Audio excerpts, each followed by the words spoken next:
This is the GPL podcast, part of the Pull Tab Sports family. You're younger than my dad. Oh, My dad's 50. My dad's 56. You're younger than my dad. Yeah, that makes sense. Wow, we just got finished. That sounds kind of weird. Kind of sounds weird. It's not like 99 Nittany Lions. And Eric, on the flip side, I bet you just love those defensive games. Yeah, if I'm playing, well, I was the same as you, Drew. If I fell asleep on Saturday,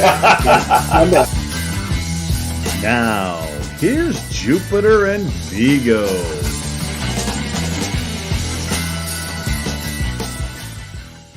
Good evening and welcome to the GPL podcast, episode number 249. We're almost to 250, Viggs. I was just looking at that. The next week's show with Pat is our 200th. Yeah, we've been doing this for a while. Appreciate everybody following along with us. Excited to add the Pull Tab family to the crew this year. And, you know, I think the Gophers are starting to find their stride maybe just a little bit. I think so. Because, well, for one thing, okay, so 4 out of 6 points this past weekend. I call that a success whenever you can go to Yost and get that many points. But beyond that, their success since the Motzko era started has been very good at Yost. Last year, yes, we caught them with some illness and we've caught, there's just been weird things, but they've done extremely well at Yost. I think the Minnesota-Michigan series has been so interesting with Bob behind the bench for Minnesota because the Gophers are almost always the more disciplined, structured team that is able to capitalize on more of the mistakes than Michigan is able to capitalize on Gopher mistakes. And I think, once again, that was true this past weekend. So, two comebacks in a row, Viggs. I love seeing that on the road. That's something we complained about in the past. She never come back. But these last couple seasons, they've really seemed to find a way to not get down when they get down from, in the game. And they went down pretty early Friday night. But quickly, I think it was Brodzinski came back and scored the first shot of the game for Minnesota to kind of make up for that first early goal, which was pretty big. And then Jimmy Clark gets one at the end of the second period. After Michigan had dominated that period too. Yeah, that second period was worrisome for Minnesota. They'd given up 2 power play goals against, after a penalty kill that had started the year pretty strong for Minnesota. Mm-hmm. They've been showing some holes the last couple weeks. Yeah, but wasn't Michigan at like over 40% now? I mean, it's really they were, but you can't let them score power play goals like they did, where they're seaming pucks through your penalty kill to the other side, forcing your goal sniping post to post and sniping. Oh man, they've got talent. If you get spread out like that and you allow those passing lanes to become available, Michigan's going to take advantage. And Michigan, yeah, they're known for having a great power play, and boy, did they show it this weekend. By the way, they were like 2 for 3 the first night, 2 for 4. It was something ridiculous like that. But like you said, Clark got that late goal in the second. 1.5 seconds left, something along those lines, to cut the lead to 3-2, which was a huge thing. I mean, that's got to be kind of a letdown for Michigan. They come back, they get that tying goal, they get the winning goal with just 2 or 3 minutes left, and then they hang on for a nice Friday night win in Yost, which is pretty normal now, apparently. Apparently Bob likes to win against Michigan on the road, and Minnesota's done pretty well there. I think the difference between the two teams, at least on Friday night, was Minnesota got some hard goals around the net, and they really kept pressing and pressing and pressing. And you almost felt like Michigan 5-on-5 were not able to capitalize on their possession because I thought they controlled the puck a lot during the second period. You know, when you hold Michigan to just the 1 5-on-5 goal, you're going to feel pretty good about yourself. And that was a game that I felt Minnesota need to win to get going this season, because we've seen a couple times this year where they've fallen behind and they start to feel sorry for themselves. They take more penalties and they just get into a funk because they're pressing. So for them to be able to get the win on Friday night, Michigan maybe takes a little of that pressure off. And also, though, too, is that I would say Minnesota's penalty kill is just better against other teams. It's something about Michigan. Obviously, Michigan's a highly skilled team. They just don't seem to do well at stopping Michigan's power play. And Michigan just made them pay big time this weekend. So stay out of the box when you play Michigan is the key, isn't it? Just stay out of the box. And Steve Miller's been working on the penalty kill, I think, a little bit more lately, trying to get that shored up. You know, they do have some changes there, at least on the back end. And some things they need to work on are getting in those passing lanes and then getting their sticks in the right spot. Yeah. You know, you have to have your stick on the ice and you have to be aware of where the passing lanes are and getting your sticks in the middle there, because you can't make it that easy for the opponents.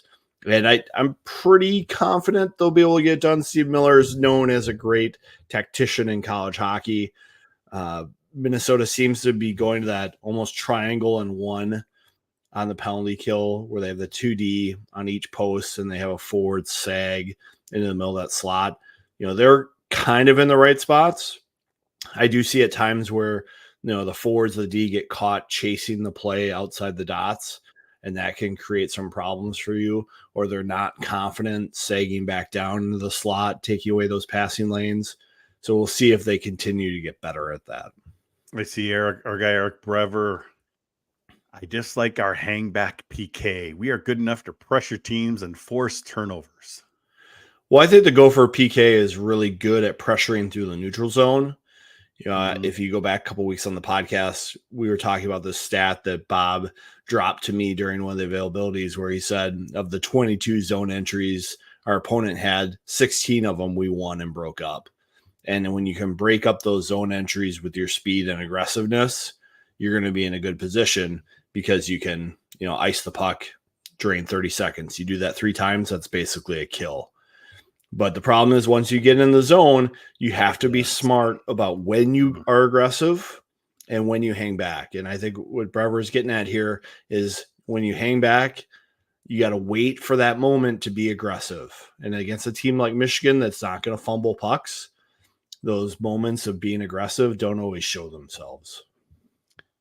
So great Friday night. We move on to Saturday. Got behind again. Kind of were chasing the game again.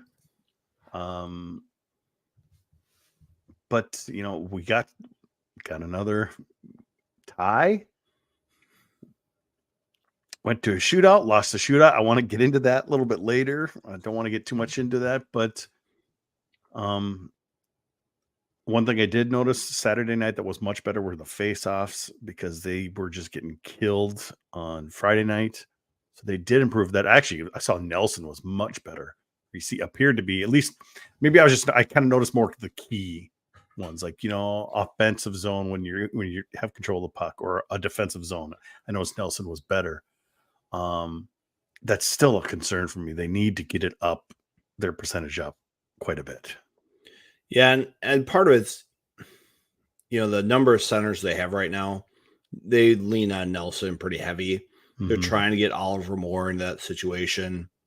They're trying to get Aaron Hughlin back consistently in the lineup, you know. And then Jimmy Clark, I think, has been okay. But as a freshman coming into the Big Ten and the scheduled Minnesota plays, the face-off intensity is just so much different. I think he's been okay, but, you know, that's definitely an area where he's got some room to grow.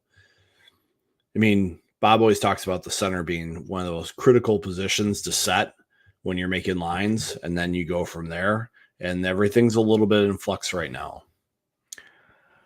Brody Lamb. No sophomore slump for that kid. He is just, I mean, maybe it's a confidence thing. He's He just seems to be doing all the right things, Vigs. Yeah, he talked about that. He was at availability today. Okay. He was just saying, he's put on the extra weight, especially in his lower body, to gain that strength, would have given him confidence to go out there. And for him to have 6 goals this early in the year is pretty impressive. And you could probably argue, you could probably argue that his line was the best line against Michigan with Clark and Kurth. Definitely Friday night. And Bob's got a dilemma trying to figure out what to do, because as I tweeted out today, the Gophers are going to be short a forward likely this weekend. And that's who is it, Vigs? Do you know who it is? We can get to it. We'll tease it a little bit. We got 53 listeners. We'll try to keep them on. But I will say this early in the show that Brody Lamb is probably going to be one of the guys who shifts to center. And so that will mean someone's moving out of the center circle. Okay. Well, like I said, I guess face-off staffs have never super bothered me. I think I just notice it more when it's like end of the game. You've iced the puck. You need to gain control of the puck. I've noticed it in those kind of what you taught me in those key situations. It's not always about winning 50% or winning more. It's winning in those key situations, and that's the situation that I think they've really lacked. Yeah, I think those are the draws that matter, and you just can't rely on one guy to get you through the whole year. And so we've talked about this a lot, where Bob is a guy who's trying to develop some depth early in the year, and he's going to give other guys opportunities at this part of the season. And as the year goes on, if they're not producing, they're not going to keep getting those chances. The leash gets a little bit tighter as the season goes on. Can we get a Johnny Pohl up there somewhere? Because man, that kid won a lot of face-offs. Bukestad was a great center with his leverage. But I think Jackson's had a couple nights when he's been really good. The one night against North Dakota, I think he was struggling a little bit, but you're going up against one of the programs that routinely emphasizes face-offs. And Cameron Berg's a great one for them right now. I think he's going to be among the nation leaders in draws by the end of the season. All right. Well, before we get too much further, Vigs, we need to talk about our guys at Duke Cannon.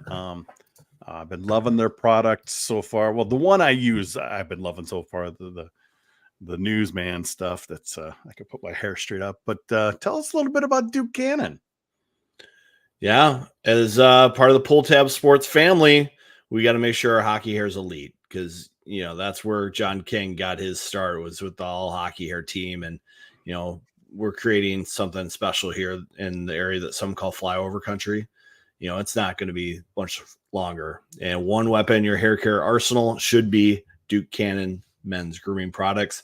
Minnesota company makes hardworking products for hardworking men, whether it's Serious Flow styling putty, where you got to do the Mr. Miyagi, just a little bit, get that in there, work it in. It works better when you have wet hair rather than dry hair, or some News Anchor thick hair to increase that volume. Visit DukeCannon.com, Target, or even your local hardware store for products to make your hair a weapon. Definitely going to make it a weapon. But also, besides Duke Cannon, we also want to talk about Ferta Vigs. I know you had mentioned the other day, you might want to use them for your youth team. What? We are working on it. Youth hockey, You got to raise money. Yeah. We're trying to find a way for us to work with Wayne. He'll set you up with a website and support for your organization from start to finish to try to make it as easy as possible. And you're selling products that are, shippable, shareable at reasonable costs. You're not paying overpriced stuff. They've got great local products like Joe Mama Salsa, Von Hansen's pretzel snacks, Croy Valley barbecue rubs and spices. They've got this freeze-dried candy that a lot of kids like. It's kind of fun stuff. So visit Ferta Fundraisers to ignite your fundraising. Ferta boys, Ferta girls, Ferta community. And Vigs, if you do end up, you'll need to share some links with us so we can check out what your team is selling. So hopefully you support hockey in North and Northeast Minneapolis. That would be great if the GPLers could help out your little team. Wouldn't that be great? Be great. That would be great. So What's with the shootout, Vegas? I'm gonna keep ragging. I want to say our guy Nate a couple of years ago, they were like 2-10 or 2-9, and like, oh, I'm gonna write this down. I've been keeping track ever since the Big Ten started. Now this is just Big Ten games. They are 2-12 in shootouts. What's the deal there? Do we know? Is it just a goofy thing that maybe it'll average out, but it's going to take a while to average out? Well, I just think you don't have so many situations where you do shootouts in college hockey, because you're looking at since the Big Ten formed. So we're looking now 10 years of Big Ten. So they've averaged less than 2 a year. So it's not a regular thing. Like in the NHL, there's overtime all the time. There's shootouts all the time. So guys get a lot of experience. They get into rhythms. They're familiar with how it's feeling. They maybe scout the goalies a little bit more. There's a bigger track record. It's not like that in college hockey. Yeah, and but the other shootouts. The other teams are in the same boat. I think it's just random, Jupe. I know we were looking for something here, and I know the fans are too. Like they're like, why is Cal Thomas in the shootout at the end of the game? Well, because he won the shootout every Thursday for a while. He's always in the finals for the team in their little shootout drills. So it's not like they're just, kicking the can and saying we don't even practice it or whatever, or we don't emphasize it. You don't want to spend a ton of time on shootouts and perfect it. It is a little bit extra, but it's, a point or two a year. What's going to be more important for that point or two a year? Special teams or shootouts? Well, let's say it comes down to Michigan and Minnesota, and Michigan wins by a point in the league. You'll be able to go back and say, oh, if they wouldn't have gotten that point and Minnesota would have gotten that point. You know what I'm going to point to if you bring that up? Getting swept by Wisconsin at home. That's a little bit more critical towards the season. True. It's a frustration just because it's been happening for 10 years. It's like, do they not have the skill? Do they need to try to do something different? I'd love to see somebody come down with a little more speed and make it more like a breakout, more like a breakaway type of thing. But they love to come in slow a lot of times, and I don't know. Maybe it's just me, but I sense the fans are a little sick of it too. Well, I was kind of on board with shootouts when they first got introduced, but I just don't love it one way or the other. I don't mind. I love the 3-on-3. I think that's a lot of fun to watch, even though teams have kind of gone into this possession style approach to the extra period, but it's still fun. They generate rushes. Correct. I heard Derek Schooley say that you should have an over and back rule in overtime where you can't take the puck out of the zone. Today. Yeah. That would be interesting. Yeah, I thought that was a really interesting idea by Schooley, where he's like, once you gain the zone, you can't bring it out. Otherwise, you have to give the puck back or there's a face-off or something. So that would be interesting and maybe force some creative situations. But I like the 3-on-3, not a big fan of the shootout. Just reading some of the comments here. Oh, that's too much. That's too much time there, Echoes. 5 minutes of 4-on-4, then 5 minutes of 3-on-3. That's probably just too much hockey, I'm guessing. Yeah, they're trying to end it quickly. Yeah. So, I think just the one thing that was just happened this past weekend when they played Michigan, it was one of those odd things where both teams kind of played conservative in that overtime. They didn't really try to push it, didn't try to cause turnovers as much as you normally would. Because remember the last time they went to an overtime, I think it was here at Mariucci last season, and Michigan had control of the puck the entire time, and it was a very short time. They got to go real quick. And then, Minnesota has won in overtime. It was an easy last year. We had 2 overtime games here at Mariucci in the regular season or something, whatever it was. It was a bit of a boring overtime in Saturday night. There wasn't really any big chances. Well, I think there's a little bit of fatigue from the weekend as well. I remember during one of their intermissions, Marshall Warren got interviewed for Michigan, and he said something to the effect of, hey, don't play scared, when I hear that kind of language out of someone, it means in the back of his mind, he probably is playing a little bit scared and he's trying to talk himself out of it. I'm a very big Okay. positive mental imagery guy when it comes to things like this. If you're standing on the tee box and there's water down the left side or something, you don't say don't put it in the water. You say I'm gonna hit a fade, or I'm gonna play down the right side and hit an aggressive draw. You're not saying don't do this. You're saying, okay, this is what I want to do. I want to execute that. And so, as silly it is for some of the guys to say, I want to get pucks deep and I want to put pucks on the goal, I want to get clean exits and things like that. That's a better way to think than say, don't play scared. I don't know. All I think of it when you say don't play scared is that thin corridor of people when the PGA Tour guys are about to tee off. Because I'm thinking every single time, I'm gonna kill somebody along this corridor. It's nice to be confident. I bet you Brody Lamb right now is feeling pretty darn confident. He'd be, coming down the rink shooting the puck with a line of people. He'd be like, I'm just looking at that corner. I'm not seeing anything else. Gosh, I love how he's upped his game. Like Clark is coming out. I kind of tweeted out Saturday night, come on, we need the Snuggerud. We need more to do something. And Snuggerud did get obviously a key goal in the tie, on Saturday night. And it was a nice dirty goal right out in front, puck came on, quick little rebound, boom, back of the net. I'm concerned that Snuggerud more have been not contributing as much the last couple weekends. So it was good to see that, but I don't know if teams are keying on them, but I would like to see more out of Moore and Snuggerud. Yeah. I'm a little concerned so far with Oliver Moore throughout this year.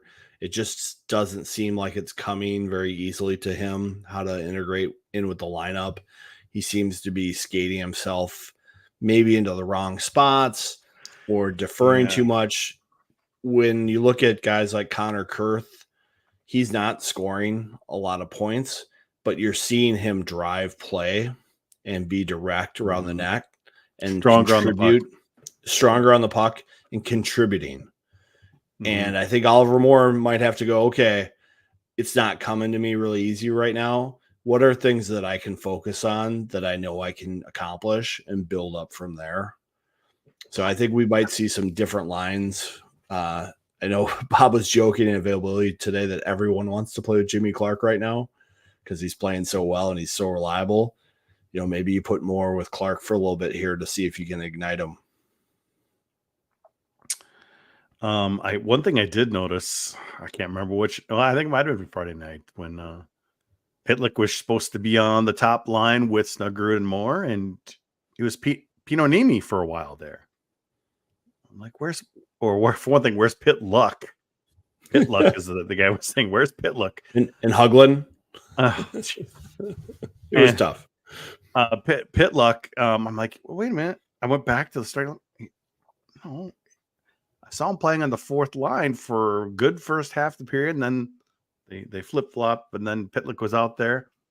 I don't know if there was some kind of punishment or something, but something was a little off because it wasn't the lines getting off. It was definitely Pitlick being, assigned according to the lineup to Moore and Snuggerud. But that first period, at first, he wasn't out there. It was Pinonimi. Yeah, I was trying to think if there were any penalties that really bothered me from the weekend. And I don't really know if there were. The Brodzinski cross-checking one was one that wasn't great at the end of the second period on Friday. But I think the Chesley call was a little soft. The Snuggerud one, that's a stick penalty that you don't want to take too many of, or Bob's going to start looking at changing your ice time amount. But I didn't think the penalties were quite as bad as the previous weekend where Minnesota was maybe a little undisciplined. Because Bob said, if you're taking undisciplined penalties, I'm going to sit you on the bench. And that previous weekend, we saw Pitlick out there with Clark and Strobel, and that looked like a great trio. Pitlick had some really good scoring chances right away. So maybe they're trying to find that magic. by shaking up the lines. Bob said he's not going to be afraid to mix the lines this year. Yeah. Because nothing seems to be working quite like he'd like. Big day today, Vigs. Quite a few players signed their letter of intent. Yeah, everything's becoming official with all the recruits that both we men think and are women coming in. today, I was noticing. What do you know about these guys? I mean, we've kind of had some of them on our radar, but some of them maybe not as much. But any thoughts? Well, I think one of the biggest things to look at is Bob trying to get older. And when he signs guys like Falloon, Paulson, and Gruba, they're all going to be 20 years old when they come to campus next fall. So that's a big plus. You're also seeing guys like Gruba, who was committed to St. Cloud, and Falloon, who's committed to Arizona State, kind of flip their commitments late in the process and go to Minnesota. Now, I don't think Bob is out there trying to aggressively violate the gentleman's agreement that was forever in college hockey. Yeah, I think that's long gone. The player advisors say, hey, my guy's interested in flipping his commitment. Do you have room for him? Yeah, we'll take him.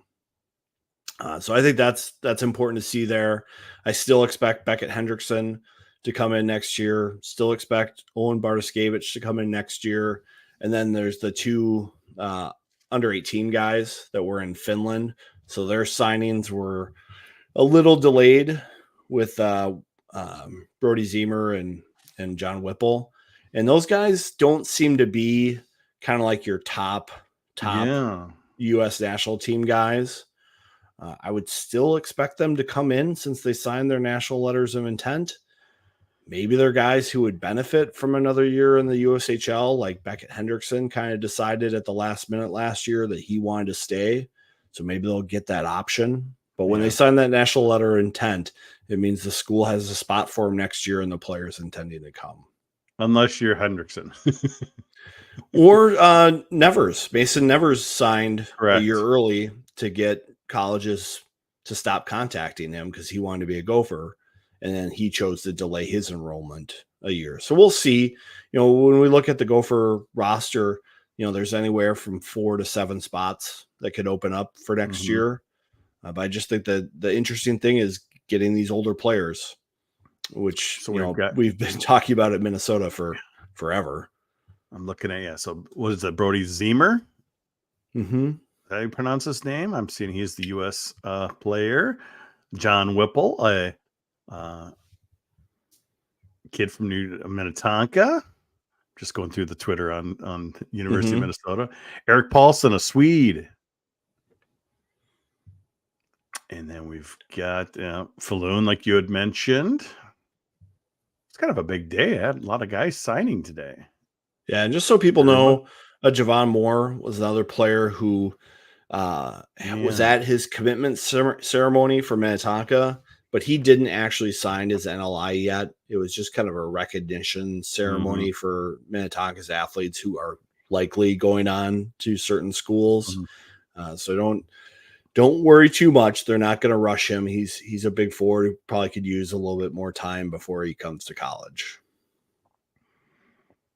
And he's going to be playing on a very stacked Minnetonka team that's probably the favorite in high school hockey to repeat. Sean Goldsworthy has a lot of talent there. And I know they escaped one of their games early in the tournament last year. I don't know if it'll be as close this year with those guys returning. Well, it's always fun. It's always good to get some new blood in and see how everyone works out. And in Bob, we trust, correct? That's right. I mean, he told us not to worry about recruiting when Cole Iserman flipped his commitment. And he's done pretty well landing some verbal commitments that'll be coming in future years. I don't know if this next class has kind of that high end flash that we might see in the year after that, but this looks to be a very deep class that should provide some experience that they need. Well, before we get to the Notre Dame preview, we've got a couple more sponsors we need to talk about. Of course, my favorite might be Chill Boys. Hi, I'm Kevin. I've been part of the ball crew at numerous tennis events for years. They say I'm an excellent ball handler. It's my job to get loose balls where they're supposed to be, to make the players comfortable, so they can focus on the task at hand, winning. Which is why I recommend Chill Boys life-changing bamboo boxers and boxer briefs. Chill Boys, comfort where it counts. And Viggs, I'm getting a couple more on order because when I go on vacation in January, I'm going to the Dominican Republic. It's going to be hot there, and I'm going to need myself some chill. I mean, that bamboo fabric, awesome for the boys down low. Keeps them cool, keeps them dry. Essential for those hot environments or those pressure-packed environments like the stats crew needs. We worry about them behind us, up at Mariucci. They got a lot of pressure going on them. I mean, a lot of pressure. A lot of important things. Remember, you could always go to chillboys.com, use the promo code PULLTAB15. This is what working with PullTab is like. We get these kind of discounts to get 15% off your orders. That would be just awesome. So make sure you go do that. Also, Viggs, Unreal. I keep seeing more of their stuff. I saw them doing a charity hat earlier the other day. This morning, they just keep coming out with a lot of cool stuff. They sure do. If you're into like some of this exclusive stuff that they have and you're a hockey fan, make sure to go to their website, unreal.co. That's a code, not a com, and sign up for their drop notifications. They're going to be doing some Minnesota Wild gear where they're going to do the exclusive drops like they've been doing for the Vikings. And everything's cool. It's a local company, Michael E. Jordan. He's a White Bear Lake guy. He started this company with $300 in his bank account. They're local, and he gives back to the community over 10% of all profits. He just sponsored a rink down in the Mankato Hastings area, and Kinger was down there this week for the ceremony for it. So cool company. We like hardworking companies for Minnesotans, and this is like our own little Under Armour Nike right in our own backyard. So support them. Use that PullTab15 promo code when you check out, and you'll get 50% off your order. Great stuff. Great stuff, Viggs. And of course, we appreciate all of our sponsors, and of course, PullTab Sports for bringing us on board this year. It's been a great experience for both Viggs and I. Notre Dame coming to town, Viggs, improved team, and boy, it's always about coaching with them. I'm sorry, it just is. He's so good putting a team together. Yeah, I joked, how often has the term rock fight been used this week at Mariucci? And Connor Kurth is like, yep, we're hearing that a lot. And I asked him, what's the key? He's like, well, bring a bigger rock, obviously. And Minnesota put a lot of work in the offseason to be bigger and heavier. You look at guys like Kurth, guys like Lamb, they're much more solid on the puck this year. And so I think that bodes well for a series with Notre Dame where you're going to have to be real disciplined. You're not going to get a lot of transition opportunities against them. And when you do, you have to transition very, very quickly to get any offense. And if it's not there, you got to be careful with the puck at the blue lines and get it deep and get that ground game going. Like I think Minnesota wants to do, but I don't know if they've executed it very well this season, which puts a big magnifying glass on this weekend for me. Well, it is a big discipline weekend. We're not going to see a high flying score. I don't think it's usually a 2-1, 3-2, 1-0 type of game against Jeff Jackson. Yeah, typically it's low scoring. And of course they have Ryan Bischel in that, who was the Big Ten goalie of the year last year. He's been pretty good this year already. I know Notre Dame's schedule wasn't super impressive. They did play BU in a series where they split, where there were a bunch of goals scored, but BU's so young, it's hard to understand where they're at this year. I think that's going to be a better team at the end of the year. So I wouldn't put too much stock in that. But Notre Dame looked good against Ohio State last weekend. I think they only gave up one goal during the weekend. They had a couple ties with Penn State the weekend before that. So Notre Dame's going to be a challenge for this team.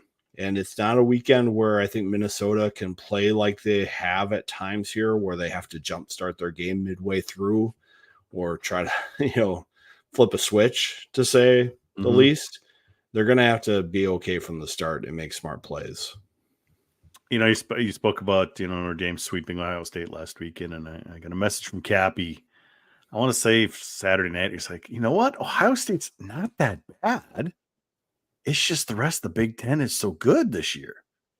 Maybe he's trying to, protect his alma mater a little bit there, but he's not wrong. And I mean, the Big Ten is going to be pretty. I mean, you look at the 6 of the 7 teams are top 20.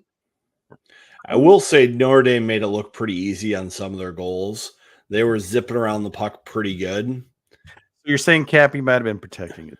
Might have been protecting his team a little bit. It looked like Notre Dame has enough skill this year where they're going to be able to score goals when they get chances. I think last year that was a big problem for Notre Dame. They expected to get Logan Cooley in their lineup last year, which did not happen. The couple of years before, they expected to have Brock Faber in their lineup. That didn't happen. So Minnesota's taken some players from Notre Dame the last couple of years that maybe would have changed their trajectory and how good they could be. This year's Notre Dame team is pretty experienced, and they have some young talent that I think can pose some problems for Minnesota. Our fellow GPL writer, Chris Eckes, has there been much talk on the current Gopher players about wearing neck guards? Chesley Kester wearing them? Because, I noticed Kester kind of got the big, hubbub, but I did notice Chesley wearing one just at the same time Kester was. Did you hear anything? Have you been asking when you've been at availability? Yeah, Jackson Nelson is another player who's been wearing some neck guard protection. Okay. One of the issues is that the program itself is having a hard time getting access to these neck guards. There's such a demand right now across the country for neck guard protection that it's not easy to just order these and have them show up. And I think the players are still kind of adjusting to the feeling of that extra material. Some of the ones that are kind of the base layer are very popular, but the players have noticed how hot they get when they wear them, because it's an extra heavy fabric to have the cut protection. And so the players have noticed, boy, I feel pretty warm when I've got this on. And some of the other ones, they just kind of bother them because they're not used to them. So I think we'll see more players wearing them as the season goes on. It's just, I wonder if it's really enough protection though, because the one I saw Kester wearing was literally this thin. It was like a bandana almost around his neck, very thin. I mean, I would think you'd want to protect, something a little thicker, not just headband with. Maybe it's more about the cut resistant material. You can get those gloves that you can wear for when you're cutting things. Yeah. And it's a flexible glove material, and you could basically run a blade across it on your hand and you're not going to get cut. The way they make the materials now, it's pretty effective. It's just, it's not poly, it's not bamboo. I don't know how the physical part works. Maybe it is just a little part of the neck that's exposed, and maybe it doesn't go all the way up here or something like that. Then because if you get cut higher up, that's not your artery. It's just supposed to be protecting the artery or the the veins in your wrist or your Achilles on the back of your heel. That's where they're putting that cut resistant material. There's still other parts of the body that could get cut. It's just not as dangerous. Obviously, we had an interesting development yesterday where the player that ended up ending the life of another player. I'm sorry, his main name just dropped on me. Is it Johnson? Adam Johnson. Yes, I'm sorry. Old age. Arrested him for manslaughter. I've heard people say it might have been intentional. I've heard other people say it's accidental. I don't want to see it. I'm guessing with all this hubbub, we may eventually see more of it. I hope not. But so it's just kind of hard for somebody like me to say it was intentional, it wasn't intentional. I just kind of I saw our guy Jack Ramsey talking about it, and he's like, yeah. he thought it was kind of intentional, not trying to kill him, but he thought it might have been intentional. So it's a sad situation, and now it's going in a totally different direction that we even, thought it was going to go. Yeah, it's hard to comment too much on it other than if you're in a situation where your skates are flying up around someone's head, you're being reckless. I don't know how much the intentional thing is where, you could get tripped and do that, but it's just a reckless thing to have happen on the ice. You got to be a little bit more in control of yourself, even if you get tripped. So we'll see what comes of it. Yeah. The hockey world is pretty emotional about everything here. I would agree. Yeah.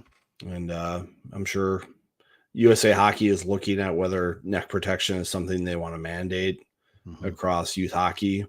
And we'll see. It's a conversation to have, and we'll see what comes of it, I guess. I seem to remember Eric Westrom trying to kick somebody once when he was on his back. I don't know if there's anyone else in chat who remembers that. He's on his back. You kind of put his legs up in the air, tried almost like lunged with one of his legs. Late 90s. I hope my memory's there, but I want to say I remember Eric Westrom doing something like that. And I'm like, what are you doing? Who knows? Yeah, the brain doesn't work when the wires get crossed sometimes. So I don't think anyone's ever trying to cut somebody, but, the skate boot's pretty hard.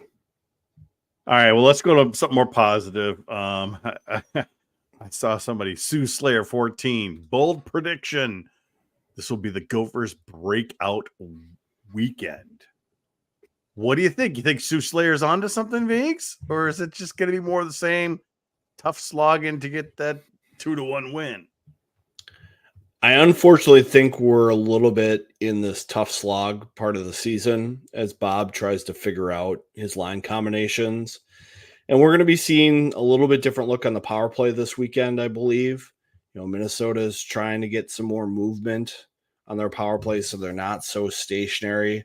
I was joking with Frank and Wally that, when you drop out an umbrella power play where you've got the 3 up top and 2 underneath, that's how the Gophers look on the power play for almost all the 2 minutes. Like, they don't move very much.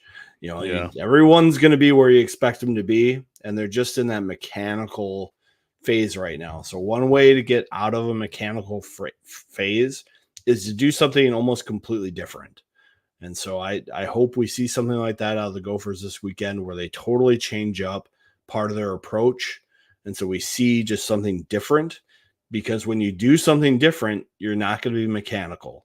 You're not going to be robotic. You're going to be creative and trying something new, because you're not doing something you've always done or the way you always think it has to be done. You're going to be more dynamic out there. All right, give me your prediction, points wise. I think we probably get to see another overtime this weekend.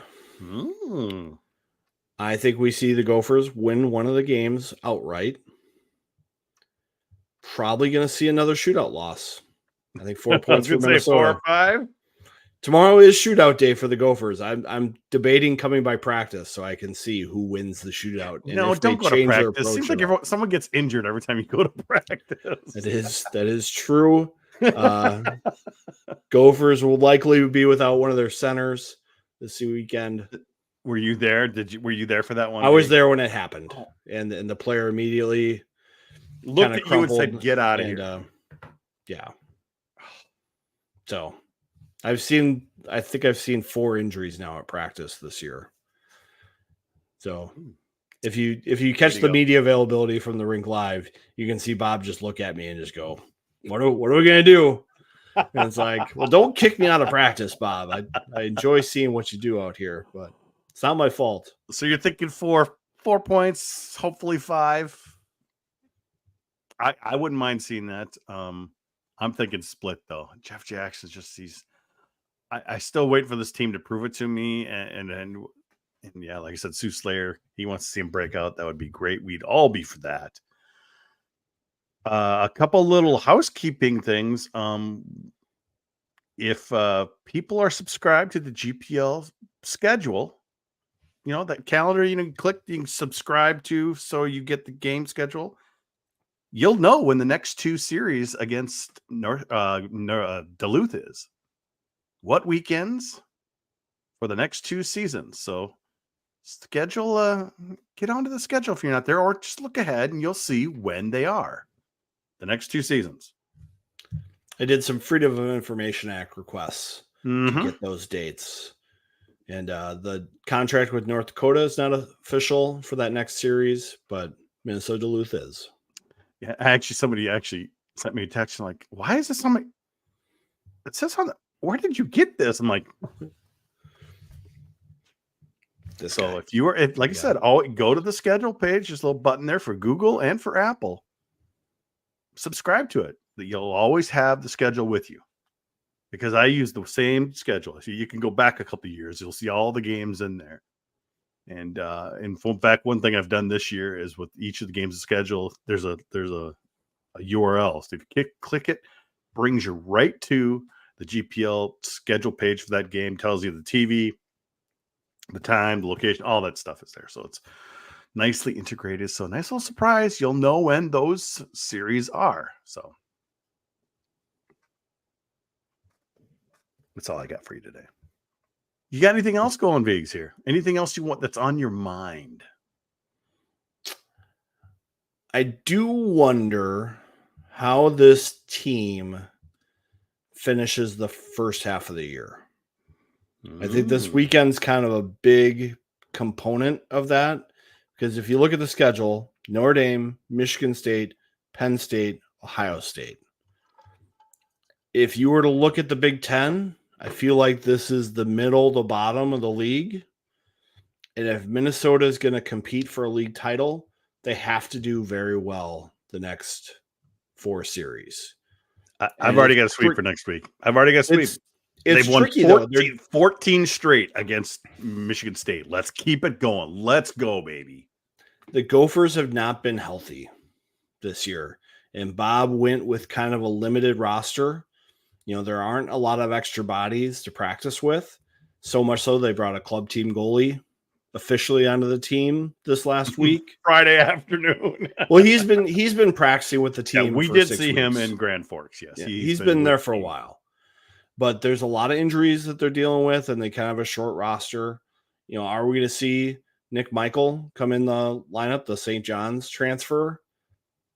That could be a possibility here at some point. If guys are getting sick like they've had going through the locker room, and now these injuries that are happening, there's other guys that are battling through some injuries right now that aren't keeping them out of the lineup, but are taking up time and taking away from practice. Yeah. So it's a big stretch here, because once they get to Christmas, then they can get healthy, hopefully, for a second half. But this is a big 4 weeks. Quite a few signings recently, though. Maybe he's trying to show that he wants to have a thicker roster next year. I think for next year, they definitely will have 15 forwards and 90. Like after going through this year, you're Minnesota. You can handle a couple extra players on your roster, and you're going to have to deal with guys maybe transferring if they don't crack the lineup. Yep. And Minnesota, I think, will be able to handle that going forward. They got caught off guard this year. It happens. It definitely happens. I think that's it, Viggs. I think we got everything covered for this week. Big 250th episode next week. Pat Micheletti. Early start time. 8:30. Don't be late. Pay attention. Steve, pay attention. Sometimes he forgets. Subscribe to that calendar thing, and maybe you'll get an alert when we're going live, or subscribe to our YouTube channel, and you'll get an alert half an hour before we go live. Yeah. Viggs knows it all. He's taking over. I'll just have him host the show here. I don't know about that. Well, that's going to do it for this episode of the GPL podcast. We'll be back next week with the 250th episode, like I just mentioned, with our guest, Pat Micheletti. And might try to get some other people on for overtime. We'll have to wait and see. But remember, like Vig said, special time, 8:30 p.m. Wednesday night. For those of you watching live, stay tuned for some overtime. We're going to have a little bit. I'm kind of tired. Don't want to stay up too late. But for the rest of you, we'll be back next week on the GPL podcast.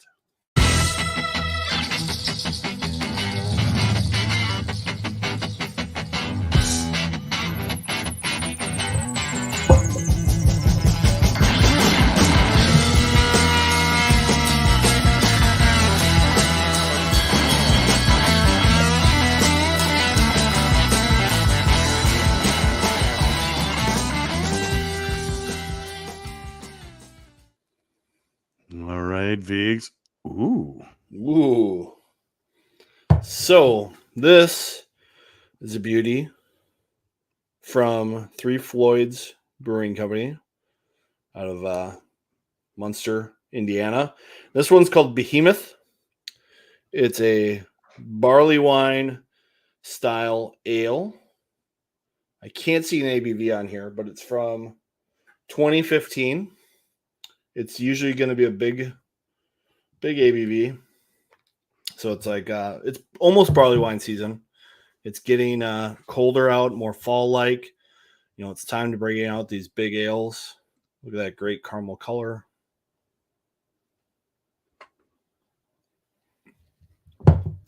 This is awesome. Thank you. Thank you, That's Rep good. Show.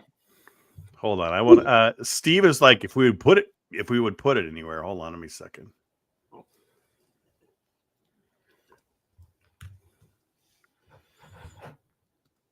I can't. I'm getting too much feedback there. Sorry. That was my bad. You all right? Well, I was trying to share the screen. Steve, it says right on the GPL podcast page. Oh, okay. 8:30. Let me look at the calendar. Let me see. Go to the calendar as well. Next week. Let me see. Wednesday. 8:30 on the calendar, Steve. Come on.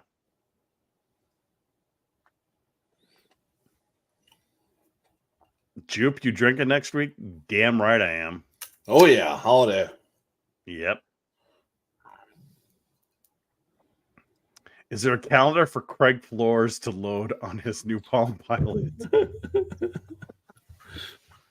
And Craig did confirm it was Western against Denver. And Mote got it too. Yeah, he did kick up towards his chest. I distinctly remember that. Ugh. No, I tried to share the podcast page and I forgot that page is actually showing the live video right now. So all of a sudden I was hearing myself double. I'm like, oh, I don't want that. Don't ban Puck. We're not I will try ban not anybody. to. 10.5% on this beer, by the way. I finally found it. It's very fun. This one's got a purple top on it. So I think that signifies the year. Really good. Really smooth and creamy, caramely, biscuity, malty. Steve, on that page, it shows the next few weeks. Like right now, even if it had last week, it's had Pat Micheletti listed up there for a couple of weeks now. So I don't know what we're doing after that, but I'll worry about it then. By the way, to round this back towards the hockey talk a little bit, I was mentioning having a bigger roster so that players who don't make the lineup transfer out. You know, right now, I think we're seeing Bob's philosophy is have a roster where most of the guys can play. If you have a bigger roster, you're going to have guys who get buried on a depth chart and maybe don't see the ice.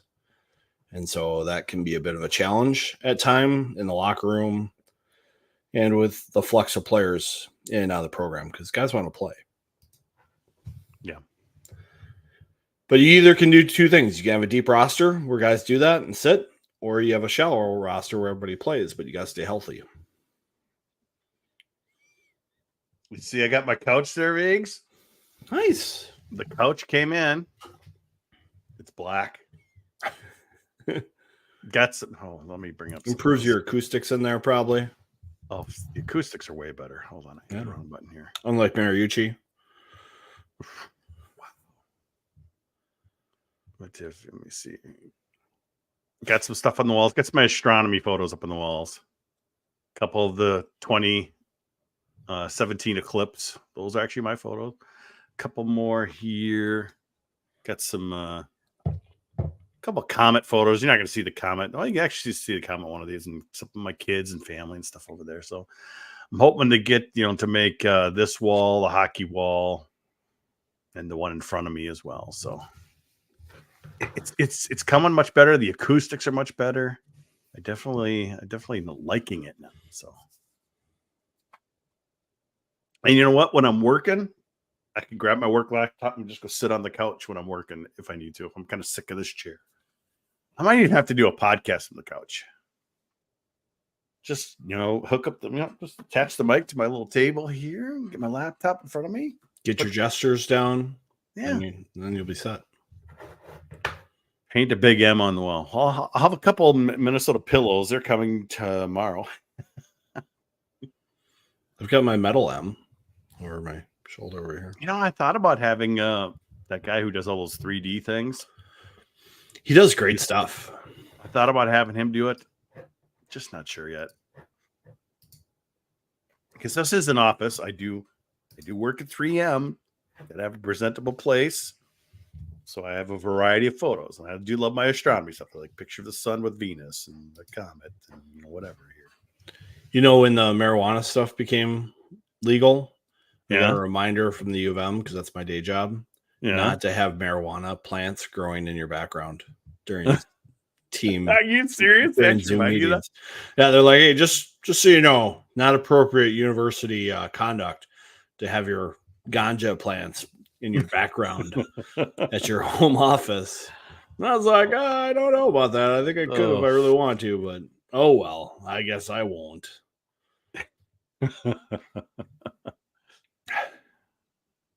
I do have a mariachi sign I need to get out here now. Obviously, I've got the wall that's kind of off to my side here by the door. I sent some photos out of that. It's got all my credentials and stuff on it, and the Wooger little towel that they had years ago.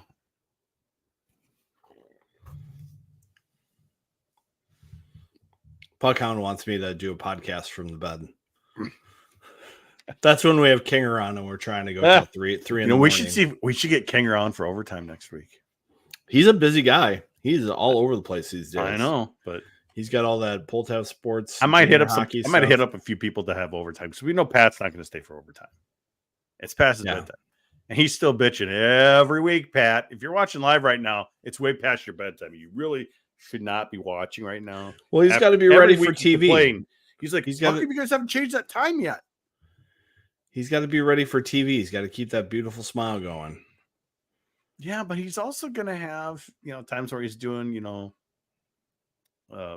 post game with the Wild with Molesky. They've been doing the last couple of years. That's true. He's got to take a nap.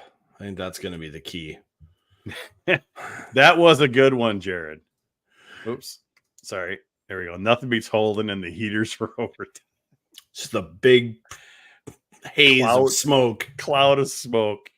Mote's a big Kinger guy.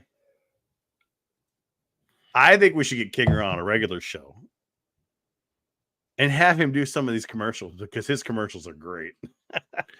Did you listen to his recent Wild on 7th with Faber? No, I haven't. It was really good. Oh, I don't know who was more excited, Faber or Kinger, but Kinger was pretty excited to have Brock Faber Scissors on his podcast and get to interview him. Brock's got his own line of glasses right now. Really? Yeah. So he's sponsored for I love that eyewear. Commercial when his mom, you don't forget your glasses, Mom. Mm-hmm. Or don't forget something. Yeah. So they talked background about that commercial, like how that went, and Brock's mom just being like, okay, yeah, I'll be on TV. That sounds good.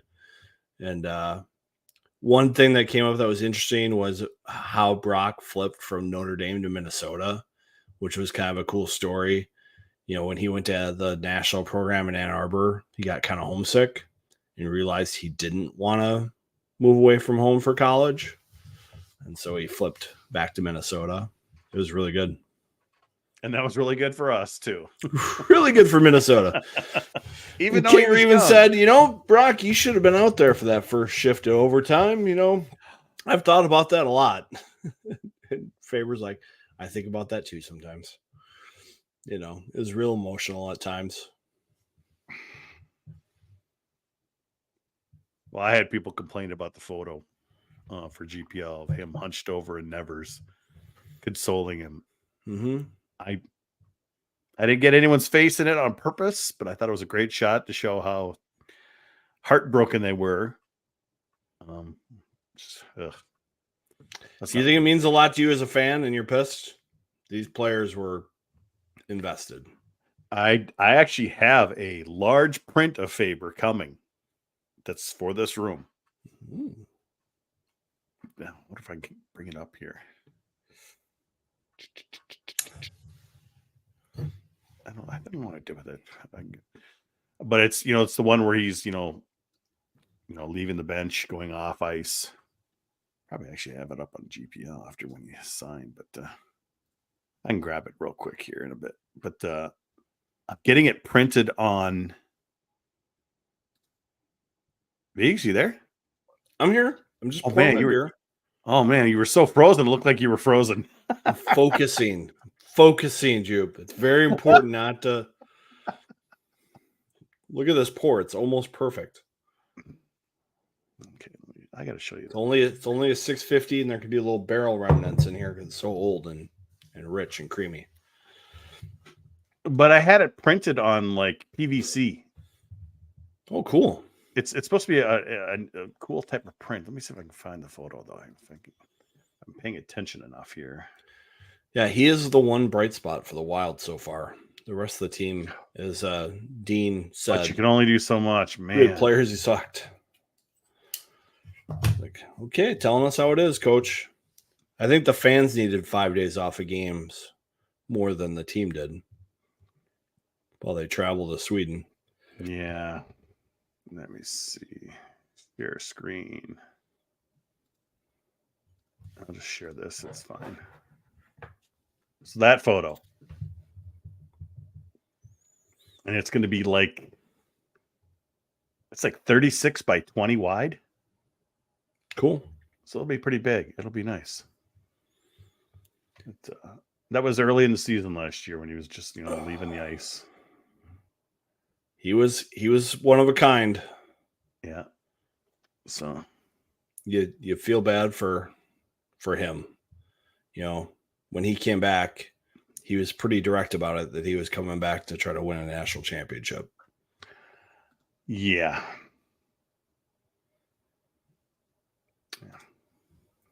So it was like $70 or something like that. But I'm like, you know what? I want to see what this looks like. Okay. No. Cannon, bitch. That's a cannon shot. Is there a big difference? Not Ote Mote. I sense there's a lot of rivalry between the two. There is, but and the thing is, Sony is just as good now too. They're all good. They really are. Okay. I know Rempel's using nothing but Sony gear now at the U. You get kind of locked into whatever you're using anyway. So it's pretty expensive to switch, right? Yeah, it is. What do you do? 2 minus 1. I care, Mote. You see those? You see these nice photos? You see those like eclipse photos back there? Canon. Jupe, with all these minuses coming our way tonight, you're going to be fitting right in with the Minnesota Wild. God, terrible. It could be like -9 tonight. It's like playing Dallas. What is they? You know what? They deserve it. If you don't bottom out, you're not going to be a top team. Well, they're not going to bottom out. They'll figure it out. They're not going to bottom out. They're going to be mediocre and more mediocre and more mediocre. Yeah. And Sony mirrorless. That's what Rempel's using at the U. Pretty sure. Of course, they got all the expensive gear. I mean, my goodness. Any word on Airy? Okay, that's an injury I will talk about because I don't think we'll see him. No, but weren't you there? Well, the reason I don't want to talk too much about the center stuff is because we directly asked Bob about it during availability, and he didn't want to answer until tomorrow. So you'll find out soon enough. Yeah. I'll probably get confirmation because they took X-rays today on the injury, so I don't think it's a small thing. Or it is a small thing, like if the X-rays come back negative and he's in the lineup, I don't want to go further than that. So you'll find out soon enough. Airy, I don't see him on the ice for a while here. His lower body injury is just not healing. And, I don't know what the different paths are for him to come back in the lineup. I think that's why the club goalie thing was official. But he's not cleared yet. And he's got an injury where it takes time, and he's taken time, and it's not there. So, unfortunately, this might be a lost, at least first half of the year for him, because he's going to have to work his way back into shape, because the injury he has, you can't really do much. You can't work out. You can't skate hard. You can't do a lot of lower body work that a goalie needs to have. So, truth. Justin Close might play every game this year. It's really true. He won't play U18. They probably wouldn't even. Well, they might not even dress him. But that's not a real game. That's not a real game. True. It's an exhibition. But it definitely feels like Closer's going to play every game. So he's got a really good chance of getting that shutout record this year. With all that ice time, yeah. So how do we want to do this podcast when I'm in the Dominican Republic? I mean, we're still doing it, right? I want to do it. We might do it earlier. We might have to do this earlier night because it's 2 hours ahead where I'm at. So I can't start at 11:30 at night. Their time. Okay. Or if I did, it'd be like, how you doing? They've got the great realm here. But one thing we could do, we could definitely do the live thing. We could have the video, and I could post audio because I'm gone from that Saturday to Saturday during that week. So okay.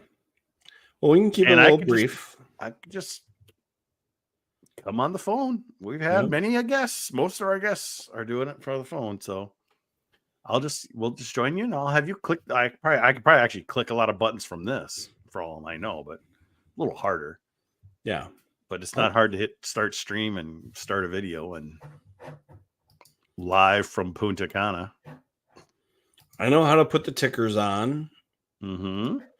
I can do that. I think I can figure out how to put on our advertisers. And then below that, the thing is, you got to go back and click overtime one. I'll click the one right below it. There you go, overtime. Yeah. You can get videos. You can start and stop videos. So. I can handle this. I think. We'll see. But you know what? That's what I love live, though. We mess up. We start a podcast on the Ralph without any audio. That's why we have chat. As long as I can see the chat, I'll know what I'm doing wrong. I'm sure someone will let me know. In español, no hablo español. Como se dice podcast? Oh, geez. You should get some meal players in the pod. I bet you Angel would come on. Angel and Roberg, we could talk about your pickup hockey during those years with those two guys. Oh, man. When they just, brought a case of beer and drank it on the bench. Different era. Totally. Veeks is plotting to take over. Yeah, that's just fine. Excellent. Yes. No, it's like I've always wanted to try to do it. What week is it? Let me see. I think it's after December. Okay, there we go. I'm there. Yeah, it's after Robert Morris. So I leave that Saturday of the Saturday Robert Morris. Maybe we'll have to get Brian Deutsch on that one. Oh wait, are we gonna have Cappy on? Because it's Ohio State week. I don't know. Just in case something goes wrong with you, it'd be good for me to have someone to chat with. So we should line up Cappy. It's Ohio State week, so it would make sense. I mean, obviously, it's going to be kind of back to back Ohio State because we end up with them and then we start with them again when the league starts again. Well, we got to get Cappy to start competing with some of our, guests with more appearances like Todd. So yeah, so Cappy is on catch up time. Cappy is on the 6th. So just 3 weeks from today. Next week we got Pat. You think we should try to get Kinger for Penn State. The 29th? Okay. I'll have to throw that at him. We'll have to see. Wally and Frank. Frank's doesn't. I don't think Frank wants to do it. I don't think he wants to stay up late either. I don't know. I think he might. It's been a little while since I've had Frank on. We had Wally on once. We'll have to see what we can do. I think O'Leary, by the way, Sue Slayer would be tough because he's a current high school coach. And I don't know if that's always our thing, but maybe. We get Carmen on again. We get him to talk about Cullen Munson and the Bandy Nation because Carmen plays Bandy too. With Really? Munson. Really? So they're out there getting a good skate. I ran into Carmen a couple weeks, maybe a month ago. He's around a lot at the. Oh, he is. He's up in the club room a lot too. Yeah, having a good time. And obviously we got to get Shearhorn and Jack. I'd like to have them both on a show at the same time. Mm-hmm. Same era, played together. We'll rip on each other. All right, crew. We'll start throwing out some invites. So it's not just us two. But I don't like to. I like to have a lot of guests, but there's some weeks I just like. You want a little chill? Okay. I want to chill with my chill boys. That's how it is. Plus, I'm tired. By the time we get to that break, I'm always liking that month off. So we'll see. Herman and Batoni. Oh my gosh. The old days. Well, Angel would be old days too. Mm-hmm. And that's what it's like, we could, who would be a current, Fish would be a good guy to have on, I think. Because I think Fish would just be really himself. He's very comfortable being himself. Yeah. Well, like I said, he asked me, how's it going? When I was on the shooting the game. Like, what is happening? Yeah. I just hope he gets a little more comfortable on the ice as well and just lets the game come to him like Cal Thomas does. I'm starting to get a lot of respect for Cal Thomas. I'm starting to watch him a little bit more closely out there. He is very solid. Like people take runs at him every once in a while, and he just kind of pulls off like the Erickson Ek. Like he gets hit but doesn't get affected by it and just kind of stares at the guy. Like he doesn't do anything cheap or whatever. He just kind of stares him down. And I can just imagine him just having a blank look on his face like Erickson Ek and just be like, well, what? Were you trying to hit me? Kind of thing. We need more players playing like that, I think, right now. Yeah. Everyone's chasing the game right now. We got to stop doing that. One of the interesting things for my availability today was like, Bob, how do you coach guys not to press? He's just like, that is a good question. Because it's important for us right now not to press and to feel a little bit relaxed. And I think he can be a liability because when he chases, he gives away the middle of the ice. He's so big and mobile that he can just hold his dot and take the play into the corner and he'll be fine. But like when he starts chasing outside the dots, he gives away the middle. He's got to learn he doesn't have to do that. Yeah, Thomas is good in the shootout.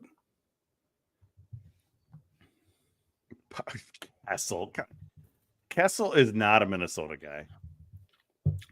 He's not a media guy either. No. Now, if we had a GPL poker game, he might show up and take all of our money. But I'd give him a good run. All right, Viggs, I'm tired. Can't do a lot of overtime tonight, so I'm going to call it. Okay. Sounds good. You going to be at the rink this weekend? Oh, yeah. I'll be there just Saturday. Just Saturday? Let Chris know. Chris, you still on? You still watching, Chris? We were trying to do a schedule, so we were trying to make sure we didn't overlap. Yeah. I don't know. It just depends on how I feel. I know I'll go Friday. At least Friday. We'll see. Hmm. Me and V are going out. Me and Vindivic are going to go out afterwards. On Friday? Yeah, because he keeps missing. You know, last time, because he works with the television crew and he's always taking off right away. I'm like, dude, hang around a little bit. Last time I was like, dude, we're going out. He's like, I'm already halfway home. It's like, Sometimes I'm surprised the TV guys don't come down to the post game at all. Like they just take off.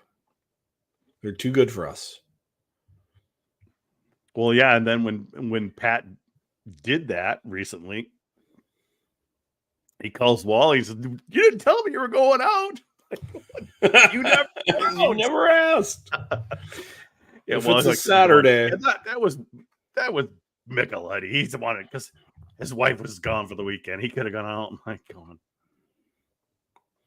Oh, so it's the wife that wants him back right away. Maybe it is. That could be. She's like, "Hey, your broadcast ended at 9:02. Where are you?" Oh boy. Yeah, I know what that's like. Fox 9 and Fox 9 happens. Plus this weekend, folks. Yeah, more over-the-air hockey, right? You know, somebody made a great point to me. People complaining about Big Ten Plus coverage.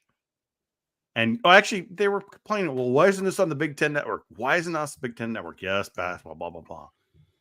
Minnesota has just as many games on the Big Ten Network this year as they always do. They always get a lot of games. There's really no change. It's not like they took a bunch of games away from Minnesota. It's just we don't have the local TV that can do it as easily as Bally's did. And obviously, you wanted to get away from Bally's. So nothing's really different on the Big Ten side. And really nothing's a lot different on BTN Plus. It's just BTN Plus at Michigan stinks. Well, you know what's changed happening it this year. You know what's happening, right? What's Rush that? Media is doing the Gopher games. Well, yeah, I know that. The University of Minnesota is paying for that. Yeah. You know who's not paying Rush Media to do their games? Michigan. Michigan's not willing to pay someone to produce it professionally like Minnesota is. Mm-hmm. If I was a coach, I might put that in my recruiting pitch in a battle.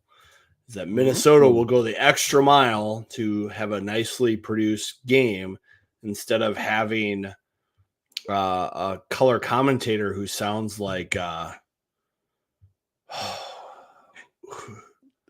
banshee. I'll just go with it. No, who was the comedian that he sounded like? I don't know. I didn't pay a lot of attention. I just heard him. I just tried to tune him out. It's like a real nasally comedian. I had it. Gilbert Gottfried. It was like Gilbert Gottfried was doing color commentary. Thank you, Andrew Carlson, because I got it right when you got it. That was what it sounded like when he was going, Minnesota, the shootout. I'm just like, oh my gosh. Even my son, my 11-year-old son, was like, how is this guy the best color guy at Michigan? Don't they have people who could do this? Well, no, the thing Henrik, they don't. They're doing it differently than they usually do at Michigan this year. I have watched some of their games in the past. The camera angles are never that great, but they always plugged in the radio guys. So they're trying to who are experienced and been doing it forever. But this year they went with the student thing, so a little bit different. Yeah. So. Well, it must have been a light recruiting class at Michigan for color commentators in 2023. I saw the games. I didn't care. People complain. It's not on there. I'm like, whatever. I'm sick of complaining. At least we're able to watch them. I was trying to watch the Notre Dame games on Peacock. I was struggling a little bit. I just had to settle for the highlights. Yeah, I'll usually do the 1 month service when it comes time for them to be at Notre Dame. Do the 1 month service, and then I go through. I'll do that then. Catch up on all my TV shows that I kind of were watching on that for that month, and that's it. It's like, what was it, $4.99, $5.99 for the month? Yeah. As far as the streaming world goes, it's pretty easy. Oh, it's actually kind of nice compared to like an NCHC or something like that costs way more. So definitely worth it. Well, so of course, St. Cloud. That's what they do up St. Cloud. At least right now they do. So, dude, do I have a Gilbert Godfrey? No, not right now. I'm too tired to do anything. So, all right, I'm gonna end the stream here, folks. I want to go to sleep, and I still got to edit the podcast and put it up. And Sorry, I just wanted to get this one last thing in. oh, what do you got? One last thing. What do you got? No, we covered it with the okay. TV broadcasts and the Rush Media in Minnesota versus Michigan because I'm tired of this Michigan man stuff. I'm tired of it. If you're gonna claim the high ground, you better be Kenobi because Michigan is not. They are just holding out everybody Star down. Wars reference. Love it. Yeah. Ben frickin' Kenobi. Yeah, Michigan does not hold the high ground anymore. No. So they do not. Yeah. All right, gang. Go to bed. Thanks everyone for following along with us. See you next week.